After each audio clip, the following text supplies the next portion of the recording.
Bismillahirrahmanirrahim. Alhamdulillah dzil izzati wal jalal alladzi amarna bi ikhlasil a'mal. Ashhadu an la ilaha illallah wahdahu la syarika lahu dzul quwwati wal kamal. Wa ashhadu anna sayyidana Muhammadan abduhu wa rasuluhul mawsufu bil jamal. Allahumma salli wa sallim wa barik ala sayyidina wa maulana Muhammadinil muzallali bizzilal wa ala alihi wa sahbihi wa zurriyatihi wa atba'ihin najina minad dalal, amma ba'du. Yang kita hormati dan kita cintai para habaib, para alim ulama, para muhibbin, hadirin dan hadirat rahimakumullah. Alhamdulillah, segala puji bagi Allah. Kita bersyukur kehadirat Allah subhanahu wa ta'ala yang telah mengumpulkan kita di tempat yang penuh berkah ini. Dan semoga kita selalu dikumpulkan oleh Allah dalam kebaikan dan takwa. Salawat dan salam kita haturkan kepada junjungan kita Nabi besar Muhammad sallallahu alaihi wasallam dan kepada seluruh keluarga, para sahabat, zuriat dan pengikut beliau. Para muhibbin rahimakumullah, al-hikmatul ashirah minal hikamil ataiyah. Qala al-imam Ahmad bin Athaillah as-Sakandari rahimahullah wa nafa'ana bi'ulumi. Hikmah yang ke-10 daripada al-hikamil ataiyah.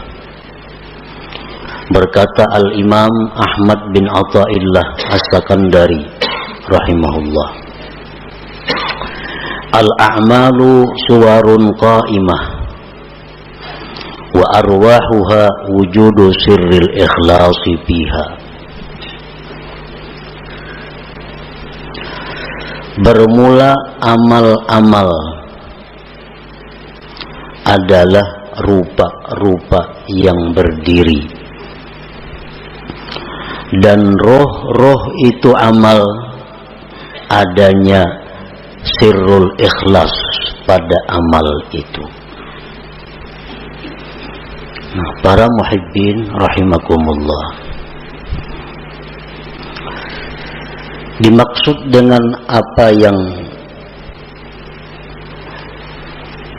disebutkan oleh Al-Imam Ahmad ibnu Athaillah tadi adalah al-a'malul jismaniyatu wal qalbiyatu ajsadun. Bermula amal-amal, baik itu amal-amal berupa jismani seperti sembahyang, membaca Al-Quran, itu disebut amal jismaniyah. Ataupun amal-amal berupa qalbiyah, amal-amal hati seperti tobat,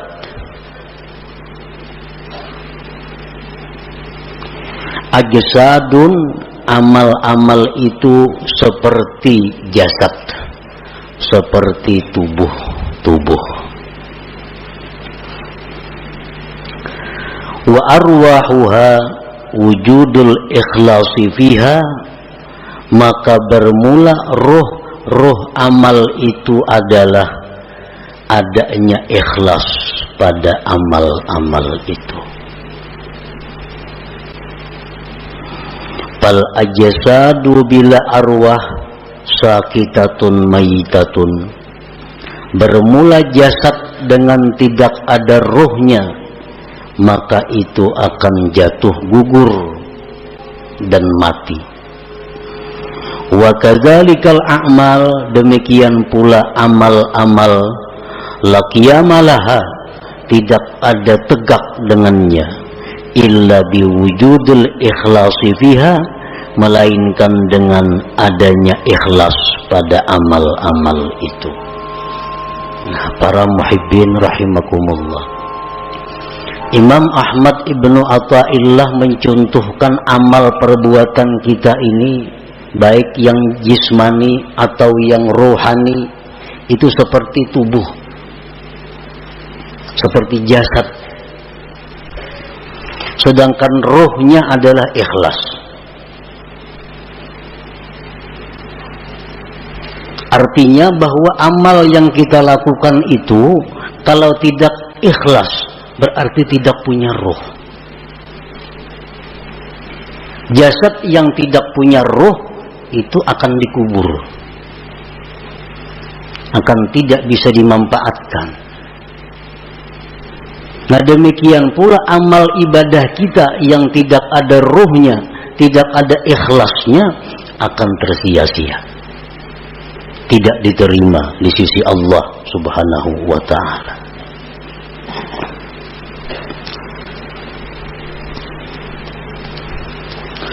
Qala Allah Ta'ala fi kitabihil karim, man kana yuridul ajila ta'ajjalna lahu fiha ma nasha liman nurid thumma ja'alna lahu jahannama yaslaha mazmuman madhura. Barang siapa yang beribadah kepada Allah, sembahyang, puasa, membaca Al-Quran, menuntut ilmu, beriktikaf, bersedekah, berwakaf. Barang siapa yang beribadah kepada Allah dengan tujuan duniawi, nah, dengan tujuan dunia, orang bersedekah tujuan supaya dipuji, dia sembahyang dengan tujuan disanjung orang,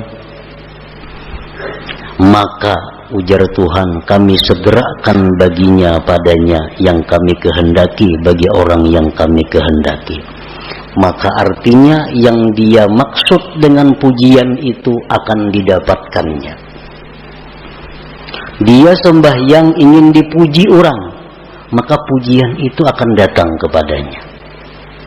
Dia bersedekah ingin dihormati orang, maka kehormatan itu akan datang kepadanya.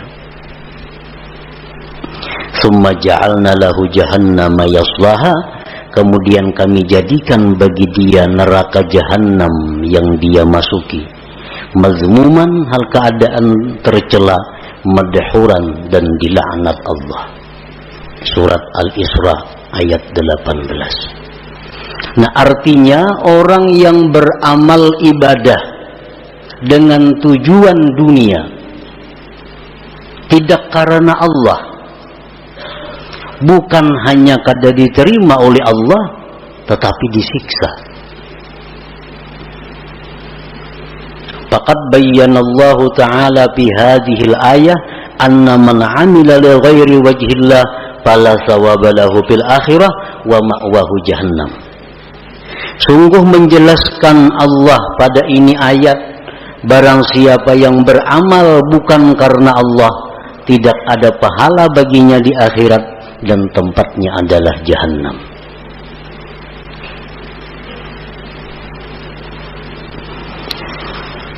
Para muhibbin rahimakumullah, Rasulullah sallallahu alaihi wasallam bersabda, innal abda la ya'malu a'malan hasanah fatas'adul malaikatu fi suhufin mukhtatamah fatulqa baina yadayillahi ta'ala fayaqulu alqu hadhihi as-sahifah fa'innahu lam yuwad bima fiha wajhi,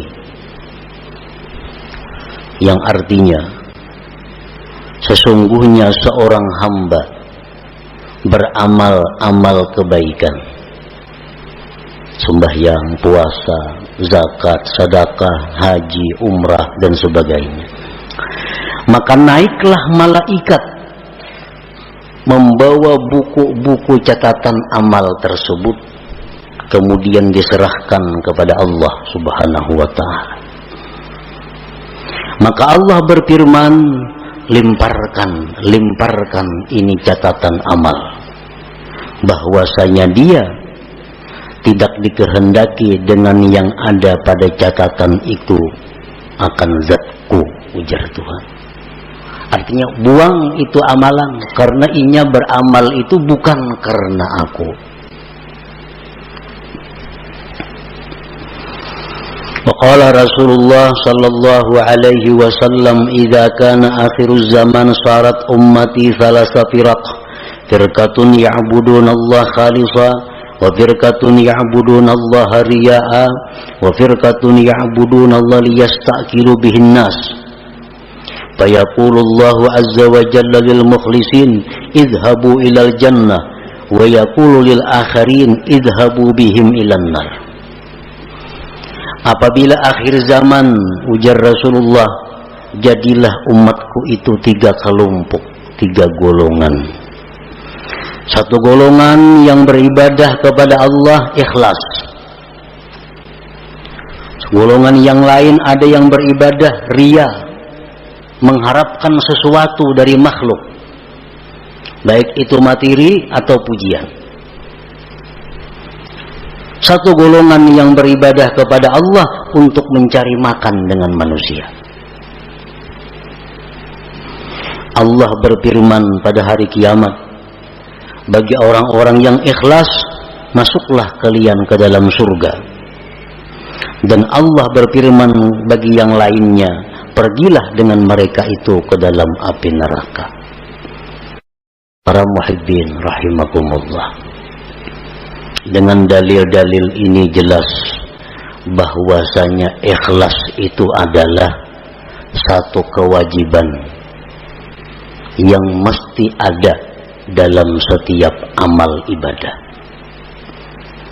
Tanpa ikhlas, amal ibadah itu tersia-sia dan kita pun akan disiksa oleh Allah Subhanahu wa ta'ala. Nah, para muhibbin rahimakumullah, dengan demikian kita wajib belajar apa itu ikhlas, dan kita wajib berusaha untuk bisa mendapatkan ikhlas itu, agar kita menjadi orang yang selamat di akhirat nanti. Nah, berbagai macam pendapat para ulama tentang ikhlas itu apa. Satu syekh mengatakan ikhlas itu ini. Ada lagi imam ini mengatakan ikhlas itu macam ini. Ada lagi seorang guru menyatakan ikhlas itu macam ini. Nah, kita ambil dari sekian banyak pendapat tentang ikhlas itu satu pendapat daripada para imam-imam itu. Al-ikhlasu ala salasi darajat. Ikhlas itu 3 tingkat. 3 tingkatan.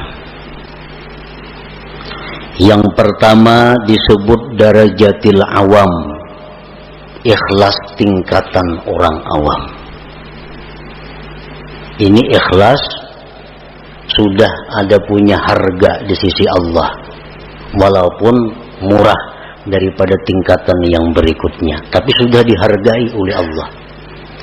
Kita beribadah sembahyang, kita pakai ikhlas orang awam, itu sudah berharga, cuma harganya lebih murah dibanding ikhlas tingkatan-tingkatan yang berikutnya.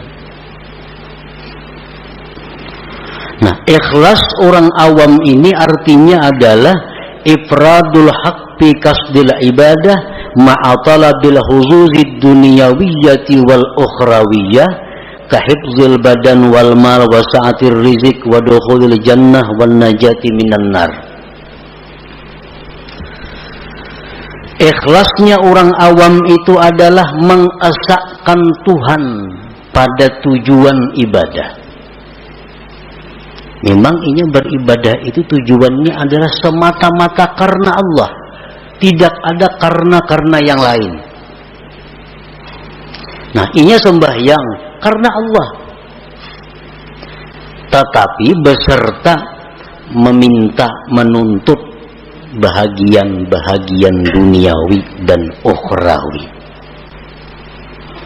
Inya sembahyang karena Allah.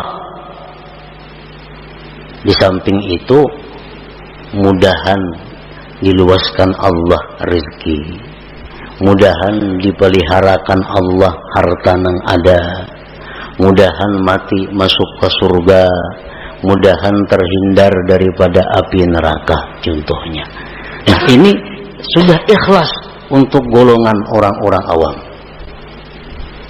Inya bazakat tunya karena disuruh Allah, perintah Allah, tetapi ini ada minta kepada Allah.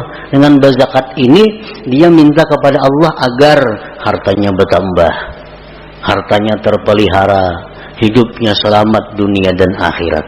Nah, ini ikhlasnya orang awam. Beribadah semata-mata hanya karena Allah, tetapi ada minta macam-macam dengan Allah, baik itu urusan duniawi atau ukhrawi. Nah, ini sudah masuk ikhlas, walaupun ikhlas yang paling rendah. Kita membaca surat Waqiah umpamanya, membaca surah Waqiah karena Allah, tapi ada harapan, mudah-mudahan diluaskan Tuhan rezeki. Nah, itu ikhlas sebenarnya, tapi ikhlas tingkatan orang awam. Ini membaca surat Tabarak, suratul Muluk karena Allah, tapi mudah-mudahan dalam kubur selamat. Nah, ini ikhlas, tapi derajatnya bukan derajat yang tinggi.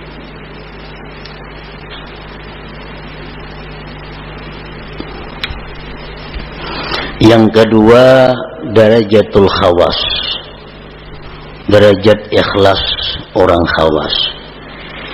Ifradul haqqi fil ibadah ma'a talabil huzuzil ukhrawiyah qadukhulil jannati wan najati minan nar wal ma'rifati wal musyahadati wa ghairiha.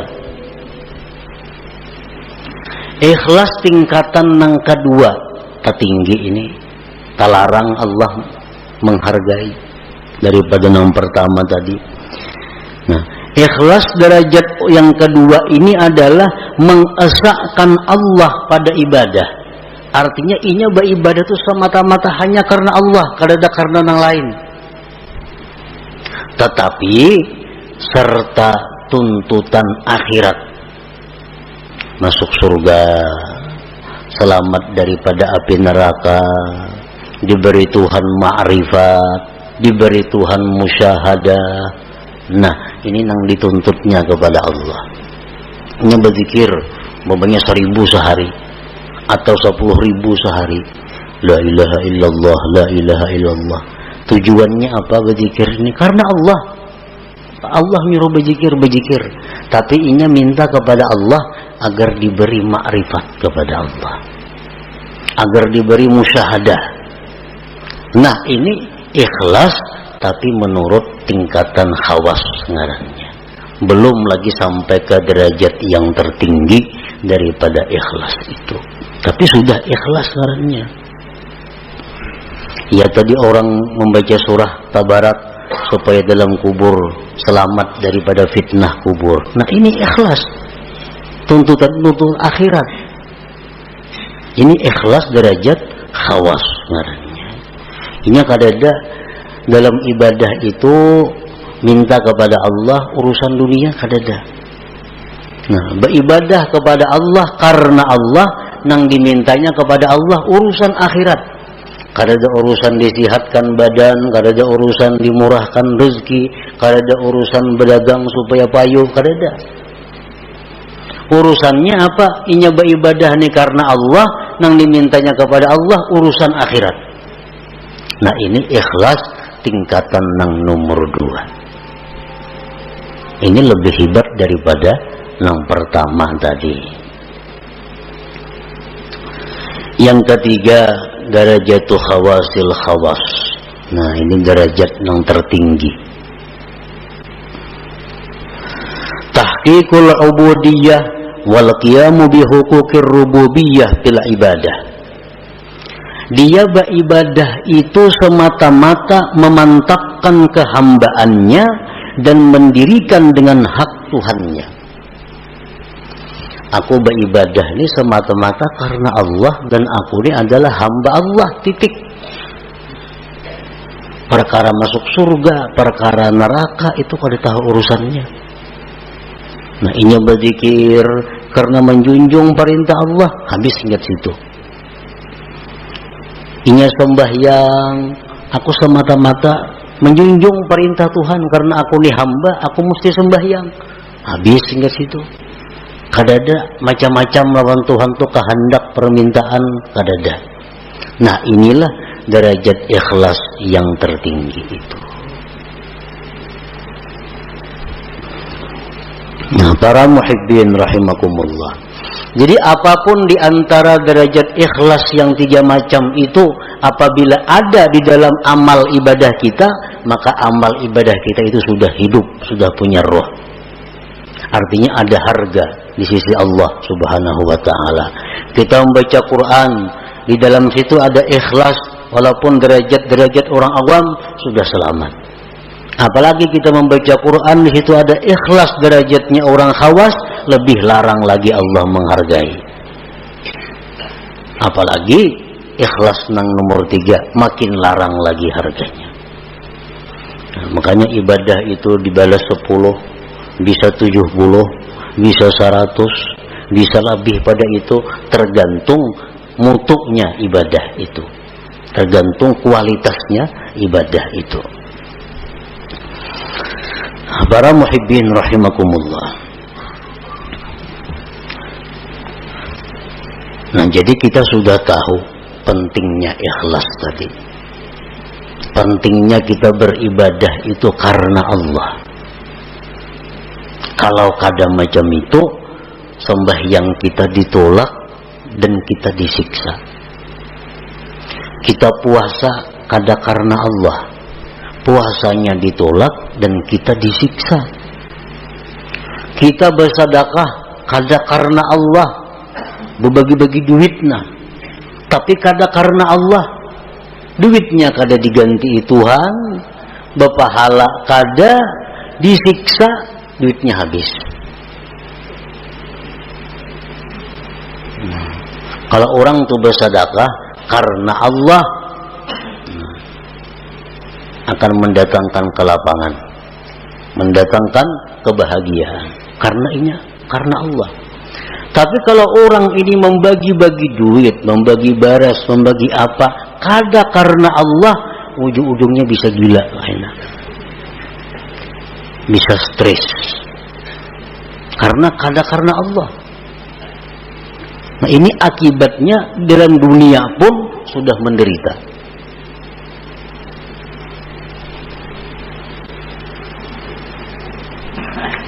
Jadi ikhlas ini bukan hanya perkara diterima kada diterima, disiksanya ini yang jadi masalah. Sembahyang yang mestinya jadi ibadah berbalik menjadi maksiat. Membaca Quran yang mestinya ibadah karena kada ikhlas jadi maksiat. Bersedekah yang mestinya ibadah tapi karena kada ikhlas jadi maksiat. Nah, oleh karena itu kita wajib fardu ain mempelajari apa itu ikhlas supaya bisa amal itu diterima oleh Allah Subhanahu wa taala. Dan sesudah kita belajar ikhlas tadi macam itu, tinggal kita berusaha bagaimana cara mengamalkan, bisa melakukan ikhlas itu. Nah, para muhibbin rahimakumullah, yuktasabul ikhlas bitadabburil ayati wal akhbar fi targhibil ikhlas wa tarhibir riya. Nah, supaya kawa ikhlas, kita sudah tahu tuh di ikhlas tadi ibadah nang karena Allah, kada ada karena nang lain-lain, itu ikhlas. Tahu sudah kita. Cuma kayak apa supaya kau menerapkan itu di dalam ibadah kita. Nah, ikhlas itu diusahai pertama dengan merenungi ayat-ayat hadis-hadis yang menggemarkan ikhlas dan menakuti riya. Nah, kita cari, kita renungi Al-Quran bagaimana memuji orang yang ikhlas. Al-Quran, Al-Hadis bagaimana menerangkan akibat surga terhadap orang yang ikhlas. Al-Quran, Al-Hadis menakutkan bagaimana orang yang kada ikhlas.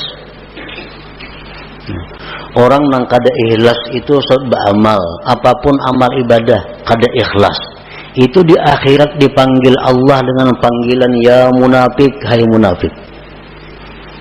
Ya ghadir, hai penipu. Nah, itu tuh beribadah kada ikhlas. Allah memanggil di akhirat dengan panggilan hai penipu, hai orang munafik. Nah, ini yang kita renungi hadis-hadis seperti ini agar kita bisa ikhlas. Bahkan diriwayatkan bahwa orang yang tidak ikhlas itu nanti di akhirat akan diulu-ulu oleh Allah, sebagaimana dia dalam dunia mengulu-ulu kepada Allah. Kan sembahyang, tapi sembahyang ini yang dicarinya adalah pujian. Itu mah ulu-ulu Tuhan ngarannya. Kisahnya menyembah Tuhan, tapi hatinya menyembah orang yang dia harapkan. Nah, di akhirat dibalas Allah. Jar Tuhan, pulang bin pulang masukkan ke surga. Masukkan. Nah, bejurut kesukaan ke surga. Sampai kamu ke pintu surga, ditutup orang pintunya, tak ditutup. Nah, ujar Tuhan dalam dunia ikam maulu-ulu aku, sekarang giliranku maulu-ulu ikam. Nah, ditampayakan surga kenikmatan, sekalinya kada boleh masuk ke neraka dulu singgah. Nah, inilah akibat orang yang maulu-ulu Allah di dalam dunia. Bersedekah itu ibadah, mestinya karena Allah. Tapi kalau kada karena Allah, itu istihza billah, maulu-ulu dengan Allah. Allah akan membalas nantinya ulu-ulu itu di akhirat. Nah, jadi kita untuk dapat ikhlas itu pertama merenungi ayat Quran, hadis-hadis Nabi tentang bagaimana orang ikhlas, bagaimana akibatnya orang itu mun kada ikhlas. Yang kedua, supaya bisa ikhlas itu wa bi ikhfa'i wa kitmanil hasanati wal a'malis shalihat, menyembunyikan amal-amal saleh itu, baik waktu melakukannya atau sesudah melakukannya. Nah, bersembunyi ini mendukung supaya ikhlas. Beramal saleh, sembahyang sunat, pokoknya hal-hal yang kada disuruh kita benampak, sembunyikan amal-amal itu. Jangan dikisah-kisahkan, jangan dikuya-kuya, karena mengurangi nilainya, bahkan bisa menggugurkan pahala. Nah, kita menyimpan amal saleh serapi-rapinya, itu membantu keikhlasan. Yang selanjutnya agar kita bisa ikhlas, nah ini yang paling penting, wabikat ittama anil khalqi, memutus tamak daripada makhluk. Selama kita masih tamak dengan makhluk, kita sulit untuk ikhlas itu.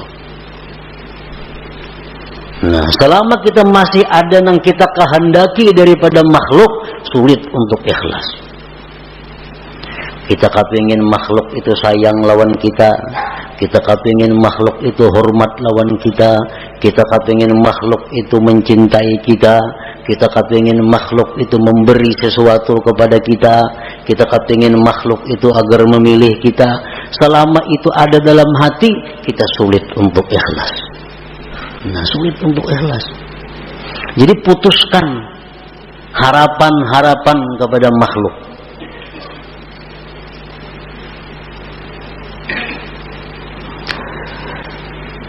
Wa bidawamir riyadhati wal mujahadah, dan juga dengan selalu latihan dan berjuang.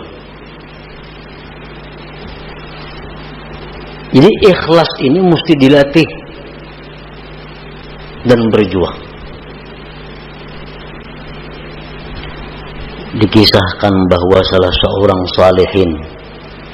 seorang salihin ini sembahyang berpuluh-puluh tahun hanya di saf pertama, sembahyang berjamaah.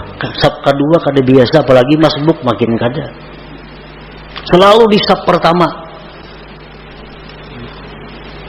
Suatu hari sidin ada talambat, pada sudah 10 tahun lebih selalu di saf pertama sembahyang berjamaah.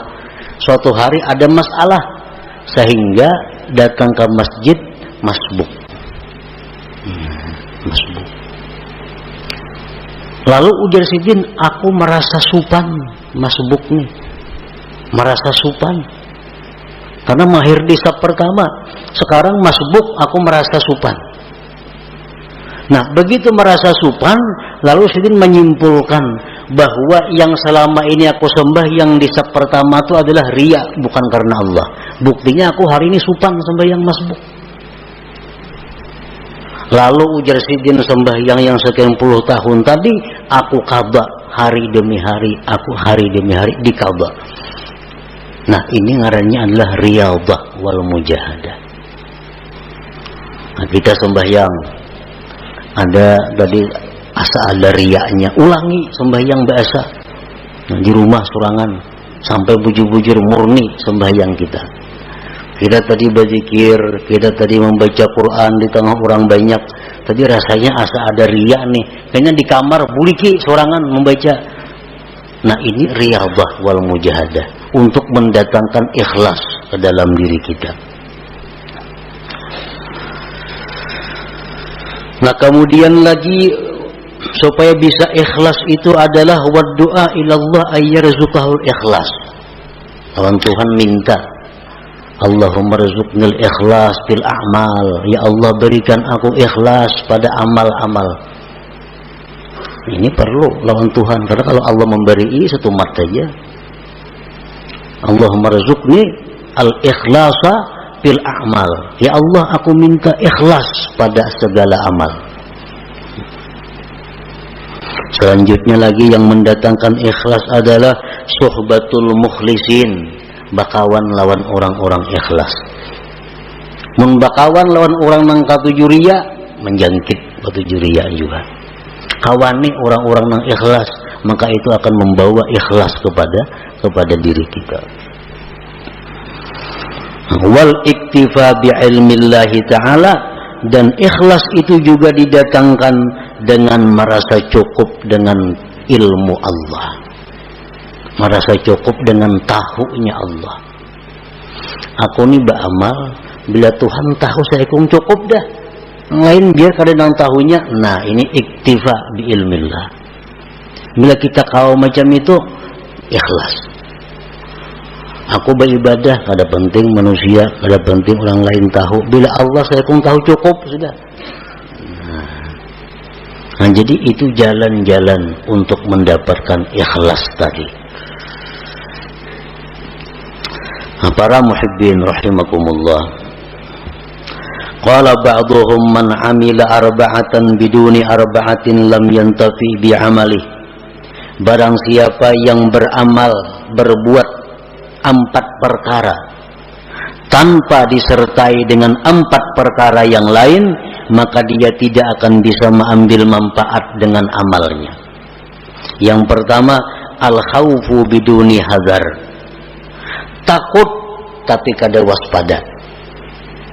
Takut tapi kada menghindar. Ini sia-sia. Takut kepada Allah tapi parak lawan maksiat. Kalau takut kepada Allah itu jauhi maksiat. Bagaimanapun kita takut kepada Allah tapi kada berjauh dengan maksiat, itu kada bermanfaat takutnya itu. Yang kedua, ar-raja biduni talab. Mengharap tapi kada mencari. Mengharap rahmat Allah di bakalumbun di kalambu. Mengharap rahmat Allah itu baudo, sembahyang, ambil tasbih, berzikir. Nah, ayo mengharap rahmat Allah. Kalau mengharap tapi kada mencari, maka mengharap itu sia-sia. Yang ketiga, al-istighfar biduri nadam. Minta ampun tapi kada menyesal. Astagfirullah, astagfirullah, astagfirullah, astagfirullah, astagfirullah. Tapi dalam hati kada ada penyesalan berbuat dosa. Istighfarnya sia-sia.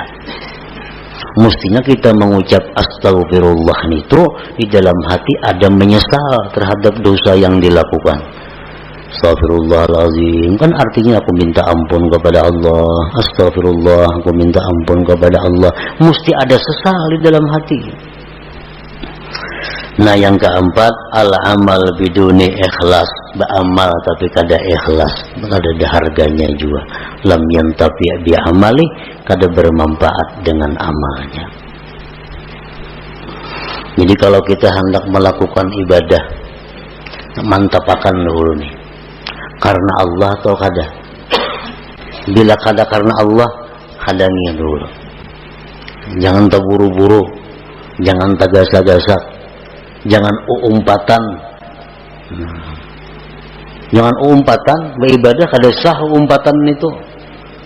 Ibadah itu mesti berdasarkan ilmu. Jadi orang ada nyumbang 100.000, 200.000, 300.000, seorang giliran seorang 1,5 juta. Nah, umpatan kepengaruh mestinya jangan. Nah, ikhlasakan dahulu bujur-bujur. Bila sudah ada ikhlas, sudah karena Allah, nah hanyar kita surung amal ibadah itu, kita lakukan amal ibadah itu. Kada kawa umpatan beribadah. Mengapa? Karena ngapa kau bujurakan dahulu niat kita supaya ikhlas. Qala Syaqiq rahimahullah, husnul amal fi salasati asya. Baiknya amal itu pada 3 perbuatan, pada 3 sesuatu. Allah itu baik, Allah kada menerima kecuali yang baik. Allah itu kada menerima amal kecuali amal yang baik. Amal yang baik itu macam apa? Awwaluha ayyaral amala minallahi ta'ala linafiyil ujub. Yang pertama yang perlu bagi orang yang beramal itu bahwa dia melihat bahwa amal itu adalah dari Allah. Aku ni kawa sembahyang, aku ni kawa puasa, aku ni kawa naik haji, aku ni kawa bersedekah, itu adalah anugerah dari Allah. Bukan karena kepintaranku, bukan karena kekuatanku, bukan karena kehebatanku. Tapi aku kawa melakukan ibadah-ibadah ini adalah anugerah Allah, taufik Allah. Itu yang perlu supaya jangan ujub kita. Nah yang kedua, ayyurida bihi ridallah likasril hawa, bahwa dia beramal itu menghendaki keridaan Allah, bukan untuk kesenangan diri sendiri. Nah, beramal, beribadah itu yang kita cari itu adalah kesenangan Tuhan, bukan ibadah nang pas lawan kehendak nafsu. Ini ada ibadah itu nang pas lawan kehendak nafsu. Nah itu bukan itu yang kita cari.